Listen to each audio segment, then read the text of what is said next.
संध्या का समय था। आसमान हल्के गुलाबी और नारंगी रंगों से रंगा हुआ था। मुंबई की सड़कों पर रोज की तरह भीड़-भाड़ थी, लेकिन राजीव के मन में एक गहरी शांति थी। आज वह जेल से छूटकर बाहर आया था पूरे 10 साल बाद। राजीव कभी एक सफल इंजीनियर था। उसका करियर आसमान छू रहा था, लेकिन एक गलती ने उसकी पूरी जिंदगी बदल दी। शराब के नशे में गाड़ी चलाते हुए उसने एक एक्सीडेंट कर दिया था, जिसमें एक मासूम बच्चा घायल हो गया। अदालत ने उसे 10 साल की सजा सुनाई थी। जेल में रहकर राजीव ने बहुत कुछ सीखा। वहां उसने पढ़ाई की, ध्यान लगाना शुरू किया और सबसे जरूरी खुद को माफ करना सीखा।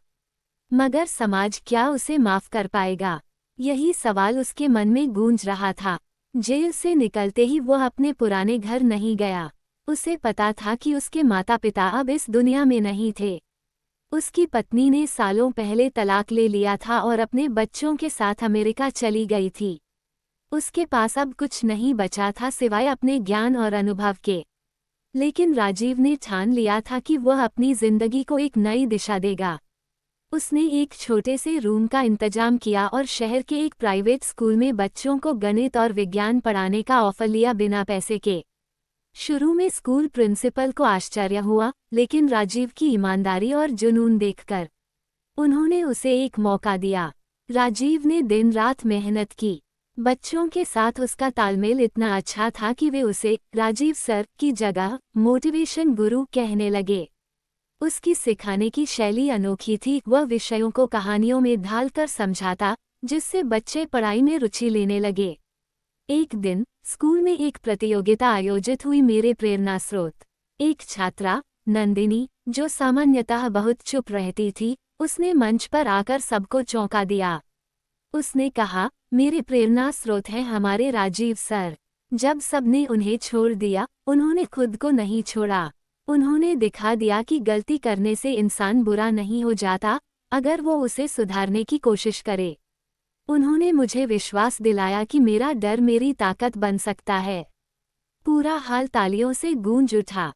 राजीव की आंखों में आंसू थे, लेकिन इस बार ये आंसू दुख के नहीं, गर्व और संतोष के थे।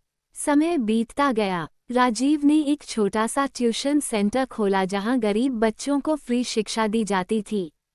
धीरे धीरे उसकी लोकप्रियता बढ़ने लगी। कई एनजीओ ने उसे सपोर्ट करना शुरू किया।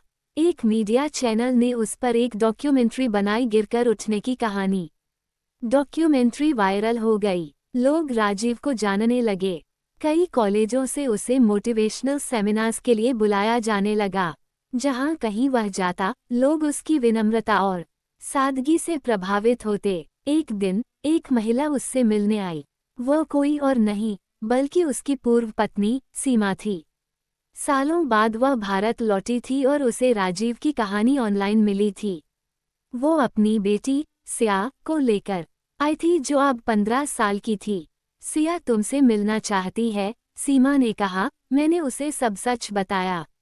उसने खुद तुम्हें ढूंढा। राजीव अवाक रह गया। सिया उसके सामने आए और बोली, पापा, क्या आप मुझे साइंस पढ़ा सकते हैं? राजीव ने उसकी आंखों में देखा। वहां न कोई शिकायत थी, न ही संकोच, बस अपनापन और जिज्ञासा थी।